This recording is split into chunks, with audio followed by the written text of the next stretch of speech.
Fala pessoal, tudo bem?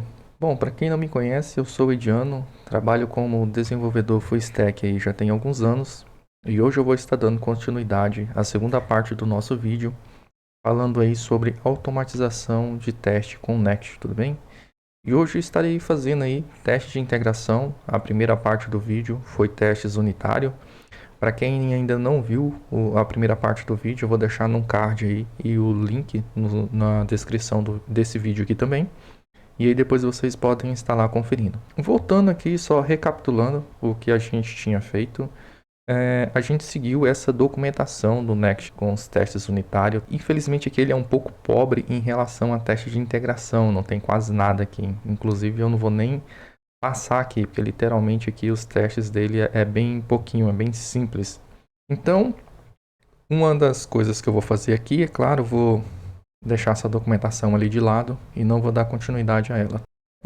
Uma outra coisa aqui que eu quero mostrar para vocês eu tenho um outro repositório, uma organização na verdade no GitHub, que é somente relacionada aos vídeos que eu estou criando para o YouTube, onde vocês podem interagir aqui com os repositórios e ver quais são os projetinhos que a gente fez aqui para o YouTube e deixou disponível para vocês consultarem. Aqui também em projetos, o que acontece, tem um histórico aqui, do tipo um roadmap que eu criei, de possíveis vídeos que a gente vai fazer aí no decorrer do tempo, tá? Esse aqui são ideias de vídeo, se por acaso alguém tiver alguma coisa aí para poder contribuir também. Nessa organização aqui, Ediano-YouTube, vai em projetos, pega esse projetinho aqui, Ediano Vídeos para o canal, e adiciona lá, solicite um convite lá que eu vou estar adicionando vocês para poder sugerir novas opções de vídeos. Então vou arrastar tudo isso aqui ali para outro monitor. Eu abri aqui novamente o projeto que a gente tinha feito anteriormente. Antes de eu continuar com o vídeo, eu gostaria de fazer um convite para vocês aí, se estiverem gostando desses vídeos, estiver curtindo também o canal, se inscreva, deixa um comentário aí, deixa um like. Então vamos lá. Provavelmente esse vídeo vai sair maior do que o outro deu 53 minutos, se eu não me engano. Esse aqui acho que vai ficar um pouquinho maior, porque eu quero apontar o máximo de detalhes possíveis de como a gente pode fazer teste de integração para poder simular o máximo possível do que realmente acontece no nosso contexto aqui no nosso dia a dia. No teste unitário eu não fiz isso, porque o teste de unitário ele é um pouco mais simples, ele não depende tanto de variáveis de ambiente. Já no teste de integração ele vai depender sim de variáveis de ambiente. Para quem não conhece aí, são aquelas variáveis que a gente não quer deixar exposto, ou informações que a gente não quer deixar exposto de forma estática, digamos assim, diretamente dentro do nosso código. A gente vai no nosso servidor, lá no nosso ambiente, e define ela. E aqui no Node, por exemplo, como eu estou usando a versão 18, a gente usa aqui o .env para poder trabalhar com variáveis de ambiente. Se você já estiver usando o Node 20 aí, não sei quando é que você está assistindo esse vídeo, não é necessário o .env para isso, tá? Mas aqui ainda no Node 18, o .env vai ser bem interessante. E aqui, o que eu vou fazer? Eu quero fazer uma alteração nesse serviço que a gente tinha criado para poder criar o usuário aqui. E qual é a alteração que eu quero fazer aqui? Eu quero simular ainda mais uma forma de a gente mocar um serviço externo, que a gente dependa de serviços de terceiros. Por exemplo, imagine que um usuário foi lá, se cadastrou na nossa aplicação, ele vai entrar nesse método aqui, vai validar se esse usuário já existe ou não. Deu tudo certo, ele vai criar o usuário no nosso banco de dados e aí eu quero que ele envie um e-mail para esse usuário avisando, tua conta foi criada com sucesso. Porém aqui eu não vou criar a implementação do envio de e-mail. Eu quero simular um serviço, tudo bem? Só para vocês verem em contexto aqui. Então eu vou criar um serviço fake para na hora do teste eu mocar esse serviço, para que a gente possa compreender de como a gente poderia fazer isso com outras APIs externas. Por exemplo, uma API de autenticação do Google. Eu não posso, no meu teste de integração, até poderia, né? Deixar ela ir lá e enviar uma informação diretamente para a API do Google, entendeu? Porque vamos supor, a API do Google caiu. Eu vou ficar dependendo do meu teste passar pela API do Google e ela está fora do ar, meu teste sempre vai falhar. Então, quando se trata de serviços externos, eu não posso ter esse tipo de acoplamento para os meus testes. É interessante você sempre evitar. A não ser que você tenha uma garantia que aquela API lá sempre vai estar disponível para você a qualquer momento, para você realizar testes e por aí vai. Mas aqui, então, é isso que eu vou fazer agora. Vou criar um serviço fake aqui, injetar ele aqui dentro. Inclusive o teste unitário para ele eu não vou cobrir tudo, tá? Eu só vou injetar ele aqui para ele depois não dar erro de dependência quando eu estiver rodando testes unitário. E é realmente só para vocês compreenderem. É tanto que eu vou criar um novo módulo aqui, ó, bem simples. Primeira coisa que eu vou fazer aqui é dar um next gmo e vou colocar aqui, ó, e-mail, porque vai ser um serviço de envio de e-mail, tá? Isso aqui, mais uma vez, é um serviço fake que eu vou criar aqui e esse serviço não vai nem funcionar. Depois eu vou colocar service, que eu vou criar um serviço para ele. Pronto, isso aqui já é o suficiente. Aqui, o que eu vou fazer? Eu vou vir aqui, ó, falar que ele é do tipo async, mas nem precisava. Send, não precisa nem de send e-mail, né? Posso deixar só send assim, porque o nome do serviço já é e-mail ali. E aqui ele vai dar um return e-mail enviado com sucesso. Ele vai só retornar um objeto. Ele vai simular aqui que o e-mail foi enviado e pronto. Esse cara aqui agora, eu vou dar um export nele, porque ele vai ser usado por um serviço externo, tá? Para quem já usa aí o Next e sabe que a gente tem que fazer isso aqui, ou passa para ele aqui que ele é do tipo global, mas passar que ele é do tipo global não é muito legal. Pego esse serviço aqui agora, esse módulo na verdade, e falo que esse módulo aqui vai usar ele. Então aqui eu vou dar um import, jogo ele lá dentro, salvo aqui, ele já puxou ali para mim. E aqui mais uma vez tem uma correção que a gente tem que fazer que é bem assim, ó. Tá ok? Se a gente não fizer essa correção aqui, depois ele vai ficar dando falha no nosso teste. O Next ele não trabalha muito bem com quando ele faz isso aqui. Para a gente lidar com isso aqui depois, a gente teria que fazer umas configurações aqui no nosso package.json e no nosso arquivo de teste também do Next, que é esse arquivo aqui, ó. Esse arquivo aqui. E como isso eu não vou querer abordar agora, então não vai fazer sentido nenhum, tá? Então, a gente vem aqui, pega esse cara lá, só separar um pouquinho, que eu gosto assim, e pronto. E aí o que eu vou fazer? Eu vou pegar esse serviço aqui, vou vir aqui no construtor e vou passar a usar ele. Já que eu injetei ele ali, salvar mais uma vez, que dele já faz um import lá, e aqui mais uma vez corrige. E aqui vamos supor que depois da criação, que esse ele chegou ali naquela linha, deu tudo certo, eu vou dar um await e aí um tis.emailserve.sendemail. É tanto que eu não vou nem enviar parâmetro aqui para ele, tá vendo? O ideal aqui seria a gente enviar o user, né? Então o que eu vou fazer? Eu vou enviar um user aqui, ó. Só que aqui eu não vou nem tipar esse cara não, tá? Eu vou deixar ele como N aqui. Nunca faça isso, tá? Porque se você tá usando TypeScript aqui, tu já quebrou tua ideia de fazer tipagem. Então não defina algo como N, a não ser que seja realmente necessário. Isso aqui, salvei também. E aqui uma outra coisa, né? Se você está recebendo um serviço de e-mail aqui, isso aqui, no meu ponto de vista, seria bem errado você disparar o e-mail logamente aqui, né? Eu, no meu contexto aqui, eu criaria um microserviço aqui com o Next, claro. Passaria essas informações aqui para uma fila do Redis e deixaria por responsabilidade do Redis fazer isso. Tem outros serviços além do Redis, né? Mas o Redis aí é o mais simples e o mais famoso que tem para você lidar com isso aqui. Então, já que a gente tem isso, tá certo? Para poder resolver essa dependência aqui, a gente tem que vir aqui no nosso use serve, quer ver? Deixa eu rodar esse teste unitário aqui. O vídeo hoje não é sobre teste unitário, mas a gente vai rodar ele aqui só para ver ele quebrando. Olha lá, ele quebrou. Ele reclamou que o Prisma, que o nosso e-mail serve não está aqui. Então a gente vai vir para esse cara aqui, vai passar para ele o provider, e aí a gente vai falar que ele vai ter um use value, e vai ser um objeto vazio. Salva mais uma vez, ok. Venho aqui, rodo esse teste novamente e vamos ver. Isso aqui vai quebrar, né? Tem que corrigir isso aqui, ó. Erro de importação, é disso aqui que eu falo para vocês, ó. Deu erro de importação ali. Então a gente roda mais uma vez o nosso teste, espera e olha só. Aqui, ele só falhou porque realmente eu tenho que criar um mock ali, né? Se eu não criar esse mock ali, esse carinha é chato, ele não vai deixar passar.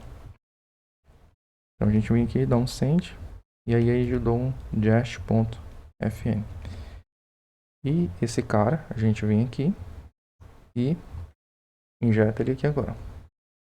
Vamos ver. E olha só, passou o teste. É claro que eu não estou validando se esse serviço aqui está sendo chamado ou não. Vou fechar isso aqui agora. Aqui por enquanto está tudo certo. A gente já criou o nosso serviço de envio de e-mail, digamos assim, né? E aí, a magia vai acontecer aqui nessa pastinha teste. Eu, particularmente, não gosto de colocar os meus testes end-to-end dentro dessa pastinha teste. Tem quem goste. Tem nada contra aqui. E não tem o certo ou errado. Tem uma questão de preferência.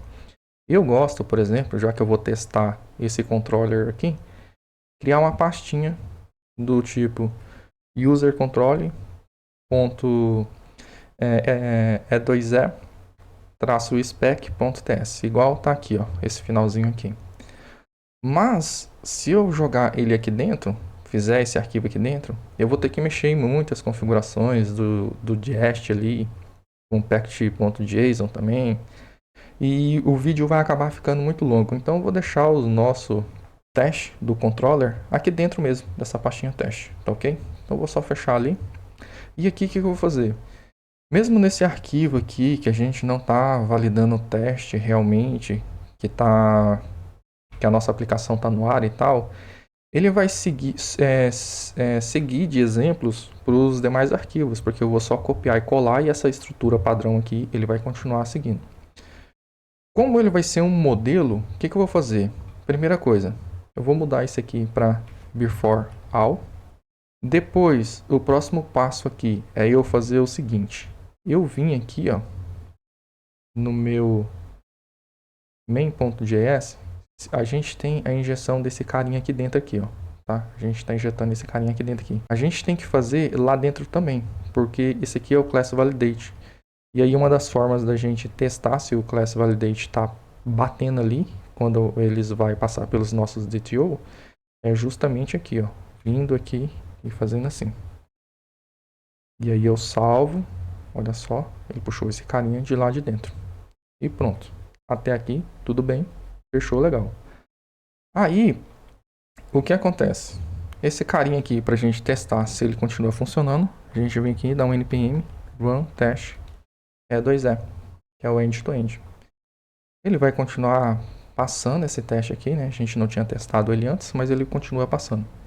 E aqui, por enquanto, ok. Aqui eu já tenho o nosso modelo base, mas aqui ainda assim eu posso fazer bem assim, ó. After all, tá? Isso aqui é uma recomendação própria da documentação do Next. Deixa eu ver se eu encontro ela aqui. Que é o seguinte. Ele recomenda que após todas as chamadas, que ele faça uma desconexão com um aplicativo. Tá? Uma desconexão com o nosso app. Então, onde é que eu vou encontrar esse cara aqui para poder mostrar para vocês? O interessante é mostrar... Ah, encontrei. Aqui, ó. O interessante aqui, ó, se você vier aqui em teste, ó, ele fala aqui, ó, que depois que você fizer realizar todas as chamadas, você desconecta meu aplicativo. Então é isso aqui que eu vou fazer, tá? Então vou arrastar aqui para outro monitor novamente e vou passar bem aqui, ó. Ali ele recomenda passar no final da linha aqui, ó, na última, mas não tem problema nenhum, pode ficar em qualquer lugar e vai funcionar muito bem. E é isso que a gente quer. Terminou, desconecta todo mundo, pronto. Agora sim, a gente criou o nosso arquivo principal não, né? O nosso arquivo modelo aqui para poder a gente só copiar e colar e testar todos os nossos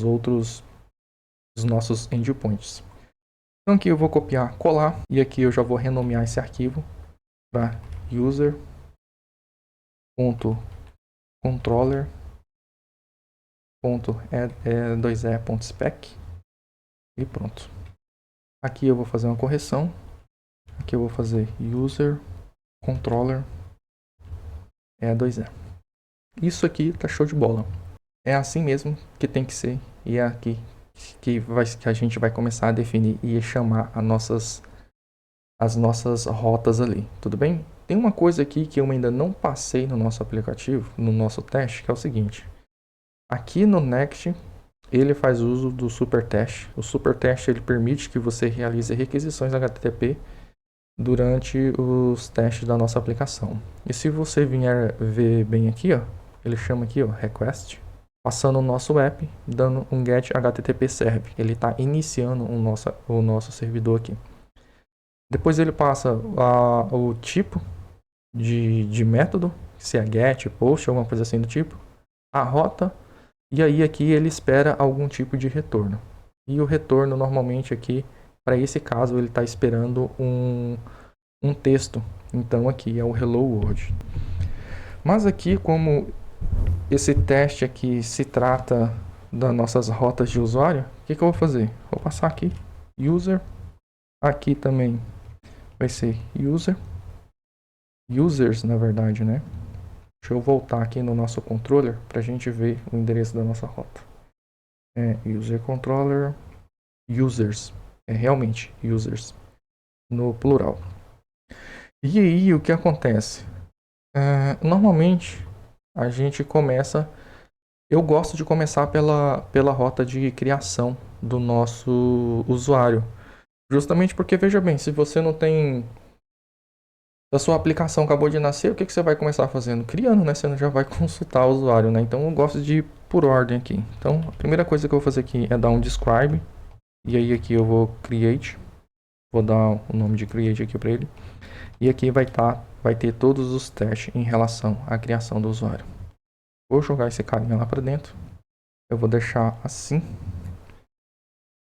Vou deixar assim, por enquanto. Na verdade, assim, eu vou fazer assim, ó. Esse describe ali, ó.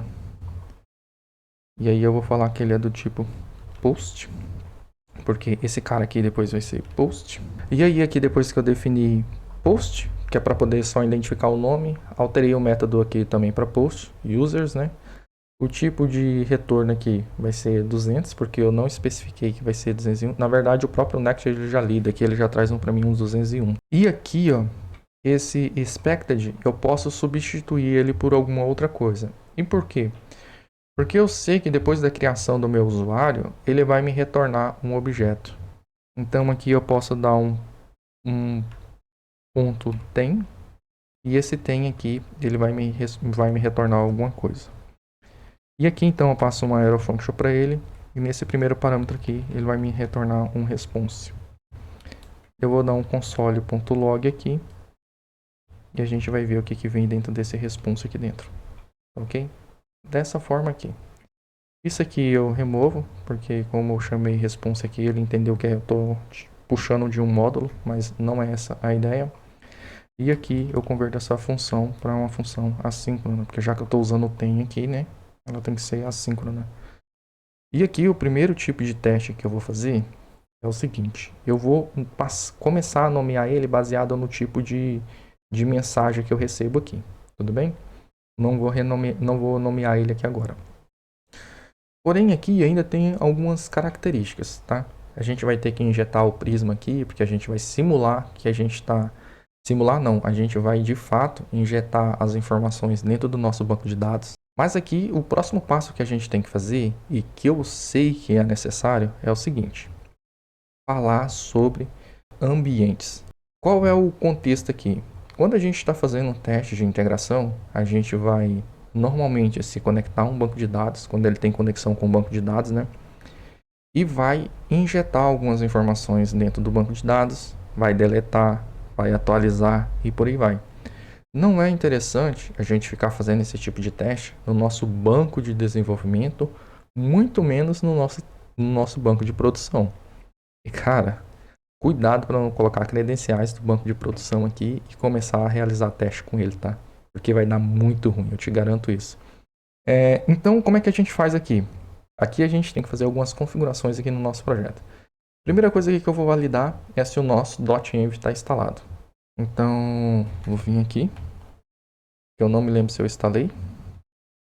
Não está instalado. Ok. O que eu vou fazer? Vou vir aqui e vou dar um npm .env. Já instalou o nosso .env. Aqui, o próximo passo que eu tenho que fazer é o seguinte. Eu vou pegar uma colinha aqui de um outro projeto, porque não tem como decorar tudo isso aqui. E faz parte, é completamente normal. Aqui o próximo passo que eu vou fazer é criar um arquivo .js bem aqui, que esse arquivo a gente vai ter que usar ele dentro do Jest. E aqui eu vou copiar as definições dele e colar essa aqui. O que eu estou falando bem aqui, ó, para esse arquivo aqui, ó. Pego o meu .env, o meu módulo, pego as configurações dele e mando ele ler uma variável de ambiente chamado env.test. Esse env.test ainda não existe, porque eu posso simplesmente copiar e colar isso daqui, .test. E aí sim. E aqui agora o ponto interessante é isso aqui, ó. Aqui na minha variável de .env, eu estou usando esse banco de dados aqui, ó, dev Postgres. Não é interessante que a minha variável, que o meu banco de dados de teste também seja o mesmo. Então eu quero que ele crie um novo banco de dados. Então eu vou chamar ele de teste Postgres. Por quê? Porque esse aqui, como eu sei que é um banco de teste um banco de dados para teste, eu posso fazer o que eu quiser com ele. Posso deletar ele, posso criar migrate, remover migrate, posso inserir uma informação nova, deletar, fazer o que eu quiser, porque ela não vai interferir no meu banco de desenvolvimento e muito menos não vai interferir no meu banco de produção. Então esse aqui é um detalhe muito importante que tem que seguir à risca. O próximo passo aqui é em relação ao nosso package.json.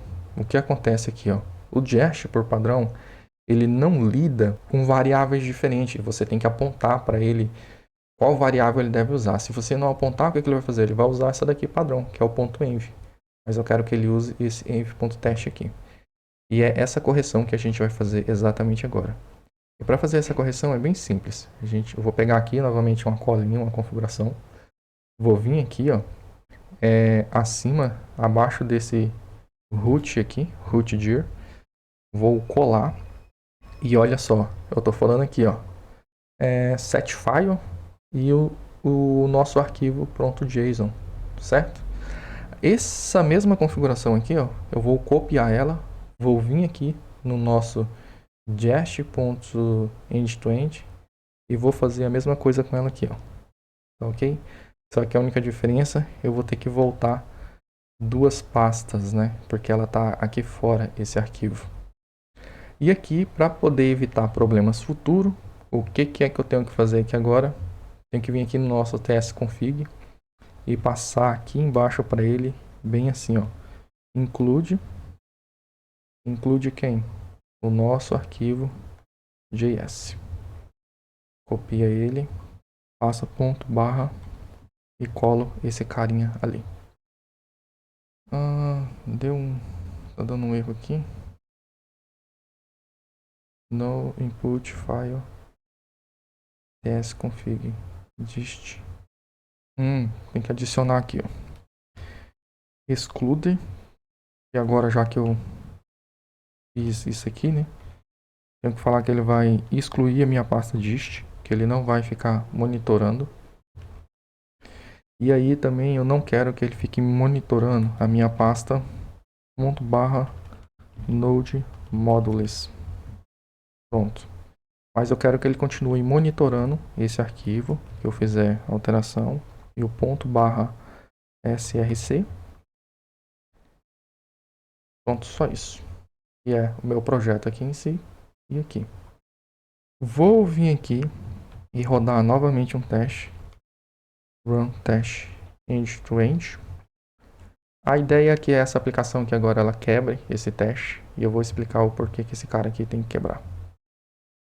Aqui ele deu um alerta aqui, né? Esse alerta aqui é porque é o seguinte, bem aqui eu tenho que dizer que eu vou usar, que é permitido usar arquivos JavaScript. True. Pronto. Isso aqui é só a definição do TypeScript, que ele é permitido agora usar arquivo JavaScript, porque a gente criou uma aqui, certo? Então se eu rodar aqui novamente, ó, esse teste aqui tem que quebrar. E por que ele tem que quebrar?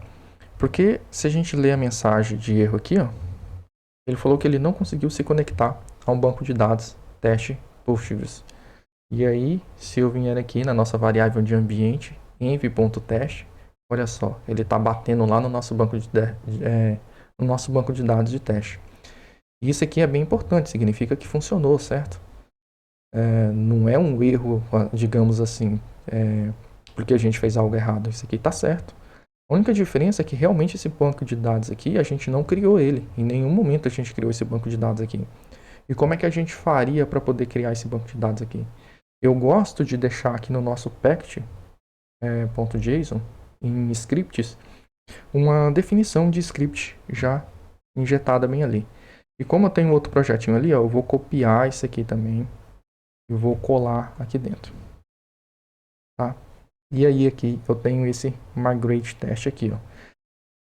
Esse migrate test seria basicamente a gente fazer aquele npx migrate dev, mas aí aqui eu aponto um script para teste, porque eu falo que o .env vai ler as variáveis de ambiente dentro do arquivo env.test. E aqui para ambiente de desenvolvimento, ele vai ler as variáveis de ambiente dentro de .env somente, tá ok? Isso aqui ainda não é para funcionar, tá? Eu vou te explicar o porquê. Migrate test. Olha só, ele deu um erro. Isso por quê? Porque o .env, ele não roda na CLI, ele não roda aqui dentro do terminal. Para ele rodar aqui dentro do terminal, a gente tem que usar um pacotinho chamado .env CLI. Então a gente vem aqui dar um npm install .env-CLI e ela é com o ambiente de desenvolvimento. Eu não me lembro se o .env anterior se eu instalei com o ambiente de desenvolvimento, mas ela tem que ser com o ambiente de desenvolvimento. Por exemplo, esse carinha aqui, ó, pode ser ambiente de desenvolvimento, tá? É porque eu instalei errado. Ela não precisa ficar aqui nas dependências diretamente. E agora sim, se eu rodar um npm run migrate test, veja bem, ele vai lá, vai verificar o nosso banco e vai criar a migrate dentro do nosso banco de dados. Olha lá, criou o nosso banco de dados, criou a migrate de usuário e finalizou. Se eu rodar os nossos testes aqui novamente, ele deve voltar a funcionar. Olha só, aqui agora ele só deu um erro, né? Justamente, claro, você pode ver, ele não deu mais um erro de conexão com o banco de dados, ele deu um erro 401, porque como a gente não está enviando nenhuma informação aqui para o nosso post, pro nosso método post, que ele espera uma informação baseada no DTO, e olha só aqui, ó, o nosso DTO aqui, o que é que ele espera?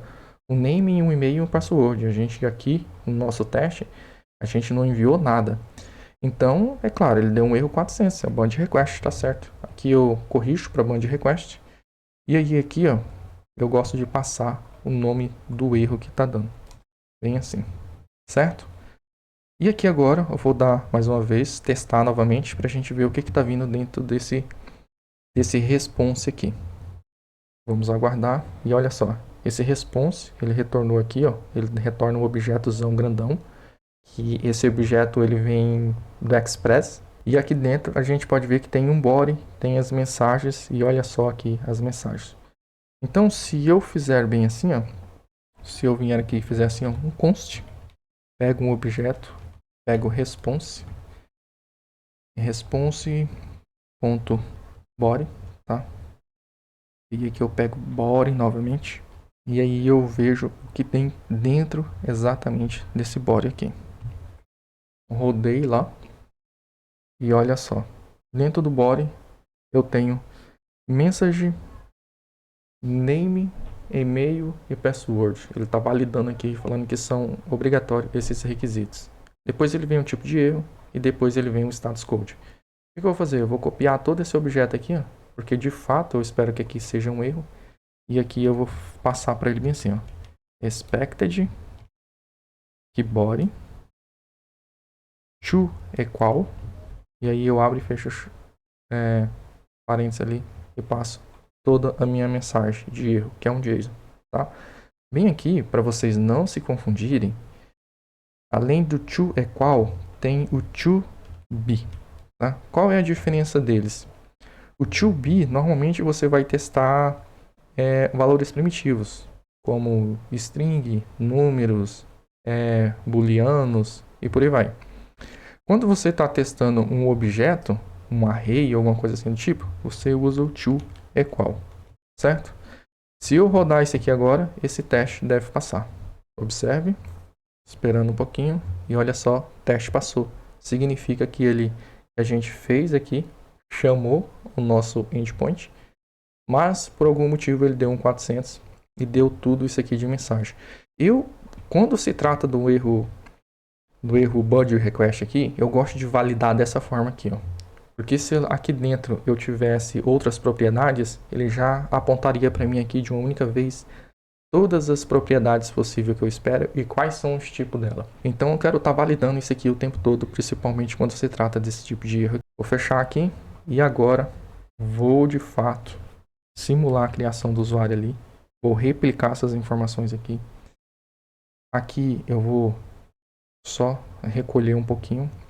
Se eu vier aqui para o nosso serviço, a próxima coisa que eu preciso validar é se o usuário já existe ou não. Então aqui eu vou pegar esse cara, vou passar aqui, ó. E aqui agora, depois do post, aí sim eu vou enviar alguma informação para ele parar de ficar dando esse erro de band request. E aqui nessa informação eu posso passar um objeto para ela. E esse objeto, o que eu vou fazer? Eu vou enviar name, e-mail e password.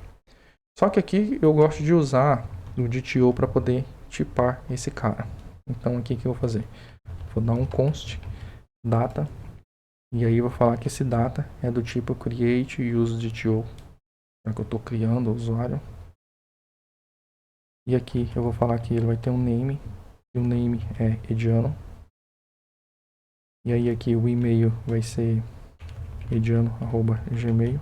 Esse e-mail não é meu, tá, pessoal? Então não adianta enviar e-mail para essa conta aqui, porque eu não vou responder. E talvez você vai estar perturbando alguém por aí, tá? A senha, deixei uma senha extremamente difícil, né? E aqui que eu vou fazer no nosso send, eu vou enviar o nosso data, que é justamente esse objeto aqui, ó. Aqui, como eu sei que eu vou receber outra coisa, eu vou só limpar esse cara aqui, ó, e deixar um objeto vazio aqui, porque a ideia aqui é que eu receba novamente um erro, mas um erro que contenha essa mensagem aqui, ó. User allowed existe, ou seja, o usuário já existe. Então, vou vir aqui novamente, vou rodar o npm run test E2E. Eu poderia deixar ele no modo watch ali, mas eu não gosto porque às vezes dá uns probleminhas. Aqui ele deu um erro de request. Aqui é porque com certeza esse cara aqui veio uma importação e não deveria. Ó, mandei executar novamente. E veja bem, ele deu um erro aqui pra gente. E aqui, olha só, ele deu um erro... deu um erro na verdade aqui, ele falou que foi criado com sucesso. Mas se a gente lembrar bem, a gente não quer que ele crie o nosso usuário. A gente quer que ele dê um erro de conflito aqui. E eu deixei justamente assim para vocês agora entenderem de aonde é que entra a ideia do Prisma aqui. E o porquê que o Prisma tá ali e porquê que a gente inclusive definiu esse carinha aqui, ó, para vocês entenderem. Cara, não tem uma forma de você compreender o porquê disso aqui, o porquê disso aqui, se não for na prática. E é agora que a gente vai entrar na prática do Prisma ali, de como você poderia estar testando ele. Primeira coisa aqui é o seguinte.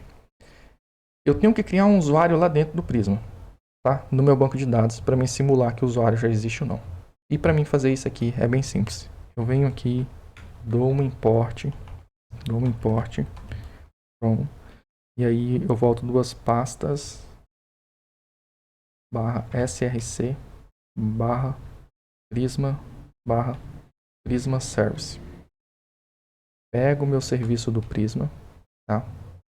Normalmente aqui, dou um let, colo esse cara aqui e falo que ele é do tipo, e falo que esse Prisma Service agora é do tipo Prisma Service. Aí, aqui, o que a gente tem que fazer? Se a gente vier aqui no nosso User Controller, por exemplo, lá no teste unitário, ele injeta isso aqui, ó. Isso aqui, o que ele está fazendo? Ele está pegando esse User Controller aqui e instanciando o User Controller para dentro dessa variável. E isso a gente tem que fazer novamente aqui para o Prisma. tem que fazer instanciar ele, porque se a gente simplesmente começar a usar o Prisma aqui de qualquer jeito, ele não vai funcionar. Então o que eu vou fazer? Eu vou copiar esse cara aqui para usar ele como exemplo, tá? Vou vir aqui abaixo desse await app.init e aí eu vou falar que esse cara aqui é o Prisma Service, tá? Só substituir os nomes, porque a gente não está usando o controller. E esse módulo aqui nesse caso é módulo fixture, exatamente assim. Aqui agora eu consigo passar e usar o nosso Prisma. E como é que a gente vai fazer isso? Vou fazer bem assim, ó. Vou dar um await prisma.user.create, tá? Isso aqui a gente vai inserir uma informação dentro do banco de dados, enviando o nosso data. E o nosso data, ele vai conter o quê? Ele vai ter o name, que vem de dentro do nosso data.name, vai ter o e-mail, que vem de dentro do nosso data.email, e vem o password hash, que vem de dentro do nosso data.password. Aqui, detalhe, mais uma vez, não estamos fazendo hash. Não estou preocupando com isso aqui agora, tá? Mas o ideal é você validar se de fato o serviço lá depois está retornando com hash, alguma coisa assim do tipo. Tudo bem? Então, veja bem, se eu estou enviando esse e-mail aqui e eu definir que o meu e-mail aqui ele vai ser usado para validar se já existe um usuário lá dentro ou não, ele vai dar um conflito e falar que o usuário não existe. E aqui eu já vou antecipar para você. Ele deve retornar um 409. É isso? É um 409. Então, vou vir aqui novamente, rodar o nosso teste e aguardar aqui o que ele vai retornar para a gente aqui nessa linha 69. Chamou aqui, deu uma await e ele deu um erro aqui na invocação. Qual é o erro? Await prisma constante file t field e-mail data.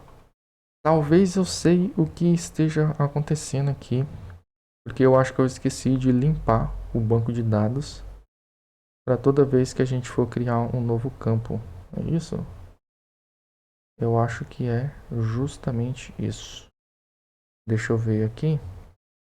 É justamente isso. Esse é o erro que ele está dando aqui. E aí o que acontece, pessoal? Aqui no nosso Prisma Service, agora esse carinha aqui vai entrar em jogo. E esse carinha, mais uma vez, responsabilidade, cuidado, não rode em produção, não rode em teste, em desenvolvimento. O ideal ele é somente para ambiente de teste, quando a gente está fazendo os nossos testes aqui, tá ok? Então, cuidado com esse cara. E é aqui que a gente vai passar a usar ele. Bem aqui embaixo, eu vou passar um before it. Esse before it vai ter uma função anônima e assíncrona, tá? E esse cara aqui, o que ele vai fazer? Ele vai chamar await, passando o nosso Prisma Service, e aqui eu passo a nossa classe, tá? E aí aqui eu dou um clear database. E por que eu não usei esse serviço aqui, que é a instância do nosso Prisma Service, e eu usei diretamente a classe? Porque se você vier aqui e olhar, ó, esse método aqui, ele é estático. Ele não precisa, a gente não precisa instanciar a nossa classe para poder chamar ele, tá? Justamente para poder facilitar aqui, ó, para poder deixar um pouquinho mais fácil e eu resolver logo esse problema aqui de uma única vez. Isso aqui, o que vai acontecer? E o que é que eu estou falando aqui, ó? Toda vez que eu entrar em um novo teste, eu quero que o meu banco de dados seja limpo. É isso que está acontecendo. Então, mais uma vez, cuidado para não fazer cagada aí no seu banco de produção. Bora lá rodar o teste novamente aqui. E aí, espera ele dar um erro aqui nessa linha 73 agora. E olha só, rodou e ele ainda continua dando um erro que o nosso e-mail deve ser único. Bom, pessoal, eu localizei ali o probleminha e acabei descobrindo o seguinte, que o método que a gente estava usando para poder limpar o banco de dados, ele não funciona mais, tá? Não sei o motivo, mas provavelmente é uma versão aí que eu estava usando do Prisma, porque isso aqui eu tinha Essa solução aqui eu tinha pegado de um projetinho um pouco mais antigo que eu tinha e funcionava muito bem. Então, o que acontece? Como isso aqui não funciona mais, a gente vai descartar ele. Vou mostrar para vocês qual é a solução. Vou fechar isso aqui. E aqui dentro da pastinha teste, eu criei um arquivo de configuração específica aqui para o Prisma, tá? Que se chama Prisma Clear Database. E veja só, o que eu faço aqui? Eu pego o nosso Prisma Service de dentro de nosso SRC, Prisma Service, que é esse mesmo serviço aqui. Instancio ele e a partir daqui eu começo a usar ele, tá vendo? Então aqui a primeira verificação que eu faço é verificar se eu estou no meu ambiente de desenvolvimento. Depois aqui eu pego o prisma.query_raw e eu faço uma query aqui na mão mesmo, pegando para poder listar o nome de todas as tabelas que eu tenho no meu banco de dados. Depois que eu fiz isso aqui, eu pego, faço map, faço filter, depois eu concateno aqui com o nome da tabela e faço um join, tá? Isso aqui tudo tá na documentação do Prisma. Depois daquilo ali pronto, o que eu faço? Eu dou um Prisma Service novamente e executo isso aqui, dando um truncate em todas as tabelas. Fechou? Aí aqui tem uma outra correção que eu fiz, que é o seguinte. Eu identifiquei que esses arquivos aqui dentro da pasta teste começou a dar uns erros de importação. Porque eu tinha esquecido de adicionar ele aqui também, ó. Nesses includes aqui, tá ok? E aqui no nosso arquivo de env.teste, eu vim aqui e forcei para ele, ó, que toda vez que ele lê essa variável de ambiente, ele já vai vir preenchido com node env.teste, justamente para poder passar aqui, tá ok? Porque aí vai vir, essa variável de ambiente vai vir preenchida. Então agora se eu fechar tudo isso aqui, olha só, fechar assim e voltar, a gente estava rodando o teste aqui, né? Ah, e aí é claro, né? Esse Prisma Clear Database, eu chamo ele aqui, e aí aqui dentro, onde eu estava chamando Prisma Service Clear Database, eu chamo só esse Prisma Clear Database, que é essa nova função que a gente criou aqui dentro. Tudo bem? Com isso aqui, o nosso teste já deve começar a passar. Ok? Então vou dar um npm run teste end-to-end. Lá, ele foi. E olha só, passou o nosso teste. Vou pegar esse aqui agora, vou copiar e vou colar. E aqui, de fato, agora eu vou criar o nosso usuário. Se a gente vier aqui no nosso serviço de usuário, depois dessa linha, ele deve criar aqui. Então, aqui o que eu vou fazer? Eu vou só dar um create user, simplesmente isso. Isso aqui eu removo, porque agora tenho que simular que esse usuário aqui não está duplicado. Poderia deixar lá. Eu poderia deixar assim, mas só que daí eu teria que passar um e-mail qualquer diferente desse aqui. Ok? Mas aqui nesse caso, posso excluir. Aqui agora ele vai me retornar um código 201. Isso aqui ele não vai me retornar mais um erro, tá? Ele vai me retornar um usuário com ID, e-mail, create, add e update add. E aí eu vou deixar ele aqui assim em branco com objeto vazio para você entender que tem umas coisinhas ali que a gente tem que resolver. Aqui agora, o que eu posso fazer? Posso vir aqui e rodar nosso teste novamente. Guardar. Esse tipo de teste aqui, pessoal, sempre é um pouco demorado, tá? Porque ele vai lá no banco de dados, retorna, vai, volta, vai, volta, vai, volta. E bom, aqui na nossa linha 94, ó, você pode ver, ele falou que deu um erro aqui. E o que ele espera é esse objeto aqui. E esse objeto aqui tá certo, tá? Então vou copiar esse cara aqui todinho e vou colar ele aqui dentro. E aqui, se a gente for recapitular o que a gente enviou, a gente tem o nosso create add, update add, isso aqui são criados automaticamente pelo Prisma. Tem o nosso ID, o nosso nome, e-mail e password, tá tudo certo. Porém, veja bem, isso aqui se eu rodar novamente, ele vai dar um erro. Aí de fato aqui ele vai dar um erro. E eu vou te explicar o porquê. E vou mostrar também como é que a gente faz para poder corrigir, é claro, né? Veja bem. Rodei novamente e ele deu o erro. Ele falou que o create de add não é esse aqui esperado, nem o update de add e nem o ID. Por quê? Porque como isso aqui são criados dinamicamente pelo Prisma, aqui com o nosso Prisma Clear Database, toda vez que um código desse aqui é rodado, que um teste desse aqui é rodado, o nosso banco de dados ele é limpo um pouco antes. Então essa informação aqui que a gente criou primeiramente, ela já não existe mais. Então essas informações aqui, ó, elas sempre vão vir de forma aleatória e todas elas atualizadas o tempo todo. Como é que a gente faz para poder resolver isso aqui? A forma mais simples é eu testar se esse cara aqui é uma string, porque de fato o meu ID aqui ele tem que vir uma string. E como é que eu faço? Venho aqui, dou um expected ponto n e aí abre e fecha chave e passo para ele que ele é uma string. Ele vai validar se isso aqui é uma string. Created edge e updated edge também posso passar a mesma coisa. Vem aqui, ó. Porque eles não importam também, eles vão mudar essa data aí o tempo todo. Toda vez que eu rodar esse teste, essa data aqui também vai ser alterada. Volto ali, rodo meu teste novamente e pronto. A partir de agora, meu teste tem que passar.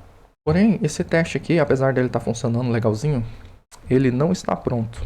E se você lembrar bem o porquê dele não estar pronto, eu tenho que validar se o meu e-mail aqui está enviando. Eu tenho que verificar se ele está chamando aqui. Como isso aqui eu coloquei para demonstrar que a gente vai depender de um serviço externo, da forma que está aqui, ele realmente está chamando um serviço externo. Ele está fazendo mock. Imagina que agora que a API que está por trás desse serviço aqui esteja fora do ar. Nosso app iria quebrar justamente nesse teste aqui, ó. Para evitar que ele quebre, o que é que a gente pode fazer? A gente pode vir aqui, pegar esse serviço e injetar ele aqui dentro. A gente vai criar uma nova instância dele. Vou colocar aqui e-mail. Beleza, ele já importou ali. Mas aqui é ponto barra, né? Sempre tem que lembrar de corrigir ali em cima, porque senão vai dar problema. Essa linha aqui eu vou duplicar para poder andar mais rápido. E aqui eu colo assim. Pronto, dessa forma aqui tá ok. E agora o que eu faço? Bem aqui, para poder mocar esse cara aqui, eu posso fazer a seguinte forma. Vem aqui, dou um jest.spy1. E aí aqui o que eu faço? Eu passo a minha instância. E aí se eu vier aqui, eu der colocar uma vírgula e aspas aqui dentro, eu posso chamar o método send. E o método send não veio. Deixa eu ver, tá dando um erro aqui. É /src. Agora sim vai funcionar. Venho aqui, passo aqui o send. Agora ele vai ter um mock. Então ele vai ser mock implementation on, tá? E vou falar que o DTO vai retornar DTO. Isso aqui nada mais é o seguinte. Como eu já estou injetando a informação aqui, eu quero que a mesma informação que eu injetar aqui, que ela retorne para mim, tá? E aí, isso aqui sim, dessa forma aqui, eu estaria simulando que esse carinha aqui estaria chamando. Eu não deixaria ele de fato ser chamado no nosso teste. Então agora eu posso vir aqui, posso dar um expected, e eu falo que o meu jest.spy1, passando novamente o nosso e-mail service, pegando o nosso método e vou testar se ele foi chamado ao menos uma vez. Por que não tá indo? Ah, é claro, né? É aqui, ó. To have be called on. Ou seja, foi chamado ao menos uma vez. Se eu testar isso aqui novamente, eu já vou ter o resultado aqui. Olha lá. Indo e o teste passou. Ou seja, ele chegou aqui. Ele foi chamado uma vez. Pronto. O nosso teste aqui para toda a parte de criação do usuário já foi definida. Agora o que eu posso fazer? Eu posso vir aqui, se eu seguir a ordem aqui, ó, dos métodos, bora seguir a ordem dos métodos aqui, né? Agora aqui vai ser para listar todos os usuários. Então o que eu posso fazer? Eu posso vir aqui, vou dar um find on aqui, ó, esse describe, na verdade aqui vai ser get, né? E aí aqui vou vir passar get para ele. Vai pegar todos os usuários. Aqui eu vou deletar esse cara porque só vai ser 2 testes. Um teste ele vai vir. O primeiro teste aqui eu tenho que testar que ele vai vir um array vazio. Aqui ele vai ser 200. O segundo teste ele tem que vir ao menos um array com um objeto, tá? Vou deixar um array aqui vazio também. E aqui ele vai vir também 200. Aqui eu vou colocar find all users. E aqui, not find all users. Ou seja, não tem usuário, não pegou nenhum usuário aqui. Vou pegar esse carinha aqui novamente, vou rodar o teste. É claro, o nosso teste aqui vai quebrar, exceto esse aqui, porque esse aqui está esperando um array vazio. Mas esse outro aqui, ele deve falhar, porque ele espera um array com um objeto dentro. Que conflito? Aqui na verdade é get, né? E provavelmente eu errei ali em cima também, ó. Esse aqui é get, a gente não envia nada para ele. Aqui tá certo. Beleza, porque ele não pode dar conflito. O erro de conflito ali não existe, a gente não tá nem tratando informação, ó. A gente não tem nenhuma exceção aqui, ó. Ou ele retorna um array vazio ou ele retorna um objeto pra gente. Um array com um objeto, olha só. E é justamente esse teste aqui. Eu poderia ter copiado o teste lá do de quando ele finaliza a criação, né? Porque ele é muito similar. Veja bem. Aqui eu venho, falo que ele vai ter um inspect.n, que é uma string. E aí eu copio esse cara aqui e falo que ele também vai vir aqui para o nosso ID. Deixa eu só organizar aqui. Não faria sentido nenhum, mas organizar assim fica melhor. Então aqui você pode ver um array, um objeto. Pronto. Aqui o próximo passo é find on. Então aqui o que eu vou fazer é users /2.id. Continua vindo um get, tá? E aqui o que acontece? Eu vou ter que simular um usuário ali. Então para eu simular um usuário, eu vou pegar um ID fake aqui, ó, e vou passar bem aqui, ó, o UID. Eu tenho uma extensão aqui no VS Code que se chama Generate UID. Ela gera IDs para mim de forma aleatória, que é esse carinha aqui, ó. Então foi isso que eu fiz. Passei um ID que eu sei que não existe, porque realmente eu quero testar se um usuário tem aqui dentro ou não, ó. Bem aqui. Que agora eu vou chamar esse aqui, ó, find1, passando um ID. E se não tiver um usuário, ele vai me retornar um objeto vazio, tudo bem? E é justamente isso aqui, ó. Aqui eu quero retornar um objeto vazio. Para esse contexto aqui, const user. Já para esse contexto aqui, aqui sim, eu quero que ele me passe um ID válido. Então, mais user.id. E aí aqui ele vai me retornar um objeto, não um array de objeto. Simplesmente isso. Isso aqui já tem que funcionar. Find on user, not find on user. Vamos testar isso aqui. Dessa forma aqui que eu estou fazendo, pessoal, toda vez que eu rodo o teste, eu rodo todos os arquivos de teste que estiver, que fazer parte dos testes end-to-end, tá? Uma forma de minimizar esse aqui, se por acaso você tiver muitos arquivos aqui, 50, 100, não sei, é vir aqui, ó. É copiar relative path, e você vem dar um npm run test, E2E, -t, e passa o caminho relativo. E aí ele passa a testar somente um único arquivo. Você pode ver que aqui ele testou o app e o user. Aqui ele testou somente o user. Ó, aqui ele testou app e user. Aqui ele testou somente o user. Tá vendo? Então vou fechar ali.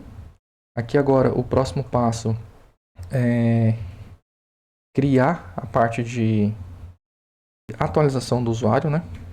Vou vir aqui, vou colar aqui, que é muito parecido com o create.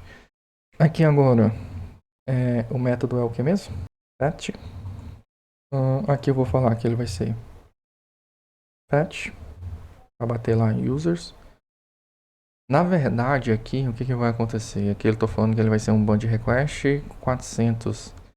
E na atualização do patch aqui, todas essas propriedades aqui são opcionais. Então não faria muito sentido eu testar esse cara. Não faria muito sentido eu testar ele. Então eu vou eliminar esse cara daqui, já que tudo ali é opcional. Eu vou vir aqui e falar que agora esse carinha vai enviar uma requisição aqui, patch. E eu vou fazer bem assim. Aqui a primeira coisa que eu vou testar é que ele não tenha um usuário. E se eu vier aqui, ó, nas minhas definições de atualização, Qual é a coisa que eu valido aqui? É que não existe um usuário. Então eu vou vir aqui, passar assim. Isso aqui eu vou remover, porque ele não deve existir um usuário. Lá dentro ele deve dar um erro, tá? E aqui ele vai ser o erro 400, porque ele deve reclamar que o usuário não existe, certo? Aqui agora, realmente eu posso criar o meu usuário, await prisma service ponto user.create. Poderia ter deixado as informações de lá anteriormente, né? E aqui o que eu vou fazer? Name data.name, e-mail ediano2@gmail.com,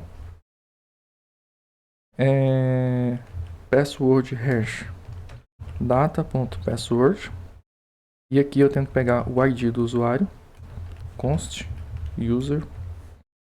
Aqui esse e-mail eu não envio no momento que eu estou atualizando, né?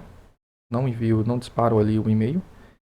E aqui o que eu vou fazer? Vou colocar barra mas user.id, que é justamente passando o ID como parâmetro. E aqui a gente mais uma vez passa pet. Aqui ele tem que me retornar o 201 e aqui ele tem que me retornar o e-mail atualizado. Isso aqui novamente não envia. Então vamos simular para ver que isso aqui está funcionando. Update user, rodando o teste novamente e vamos ver o que vai acontecer. Olha só, deu um erro aqui. 2 testes quebrou. Nossa. O primeiro aqui, em vez de 201, ele retornou 200. Tá? Acho que é por conta do patch aqui. Que na verdade deveria ser 201. Então vou colocar aqui 200. Aqui, o próximo, ele falou que foi um erro 404. Na verdade foi 400, mas na verdade foi um 404 que ele recebeu. Eu vou vir aqui só validar para ver se realmente foi um erro 404. Ah, foi um erro realmente 404, not fold. Aqui, ó, foi o que eu defini. Então aqui 404 e aqui também 404. Vou repetir isso aqui novamente. Olha só. Aqui novamente ele deu um erro para mim e foi somente em um teste. E aqui o erro que ele deu foi o seguinte. Aqui na linha 215 ele continua falando para mim, ó. Error path user not fold. Ah, aqui ficou faltando o usuário, né? Eu tenho que enviar um ID fake aqui. Isso, tem que enviar um ID fake porque já que o usuário não existe, ele não deve localizar um usuário lá dentro. Então ele reclamou que o caminho ali não foi localizado. Vou vir aqui novamente, rodar esse teste. Vamos ver o que está acontecendo. E pronto, passou o teste. E agora, o último passo, e o não menos importante, é claro, é deletar o usuário. Vou copiar tudo isso aqui, colar isso aqui novamente. E olha só, agora eu venho aqui e qual é o método que a gente está usando aqui dentro? É o delete, justamente isso. Então venho aqui, delete, venho aqui, passo delete para ele, tá? E aqui novamente eu vou passar um ID fake aqui, não tem problema nenhum. Send aqui a gente não envia porque a gente normalmente só vai enviar um ID fake. E aqui o que acontece? Esse mensagem de erro aqui, ó, vai ser a mesma coisa. User does not exist, not fold. Tudo certo? Vai dar um 404. Aqui nesse caso o usuário já existe, mas para esse contexto aqui eu não preciso enviar a data para ele, porque a gente normalmente não está criando um usuário, a gente quer deletar um usuário que já tem lá dentro, então essas informações aqui eu deleto ela. Deleto esse send aqui também. E aí aqui eu crio um usuário e aí eu verifico se esse usuário está lá dentro, passando o ID aqui para ele. Aqui ele vai me retornar um objeto vazio. Ó, ele vai só deletar e não vai retornar nada. Então ele vai me retornar um objeto vazio. O próprio Next aqui vai trabalhar por baixo dos panos e vai me retornar um objeto vazio. Então isso aqui remove daqui também. E pronto. Isso aqui, delete user, né? É claro, delete user. E aqui, use does not exist. Fechou. Isso aqui já deve funcionar. Vamos lá. Roda o teste.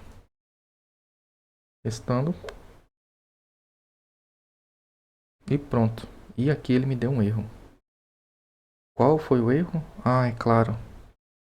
Aqui eu não mudei o método. Ali eu mudei para delete. Mas aqui eu não alterei para delete. Então ele me retornou um objeto ali. E não, isso não deveria ter acontecido, né? E vamos lá e voilá. Voltou um objeto vazio. Aqui nesse caso, como é que eu faria para validar se o usuário existe lá dentro ou não? Vem aqui, ó, faz bem assim, ó. Dá um const get user e aí a gente chama await prisma service.user. Find unique. Find unique porque eu não quero que ele tenha um erro, tá? Se por acaso o usuário não foi encontrado. E aí eu passo o ID, onde o meu user.id. Ou seja, esse mesmo user ID que eu estou passando aqui, eu quero recuperar ele aqui. Como essa função aqui, ela deve aguardar a confirmação dela, aqui tenho que passar um async.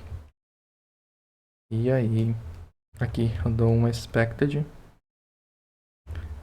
get user to be nulo. Verificar se esse cara aqui é nulo ou não. Novamente, e olha só, o teste passou. Esse cara aqui é nulo. Bom, pessoal, é isso aqui que eu tinha para poder abordar hoje.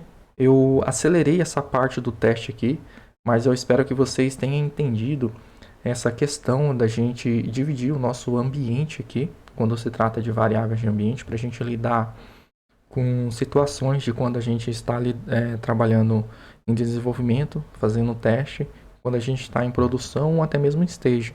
Em stage normalmente vão ser dados similares ao que a gente trabalha com produção. A única diferença ali é que a gente vai ter um banco de dados secundário, né, duplicado, digamos assim, do nosso ambiente de produção. Não precisa ter tudo lá dentro, mas são um contexto, né? Isso vai depender também um pouco do que você quer testar, simular na sua aplicação de stage. Mas, enfim, a ideia é justamente isso aqui. Esse projetinho aqui, ele vai lá pro GitHub.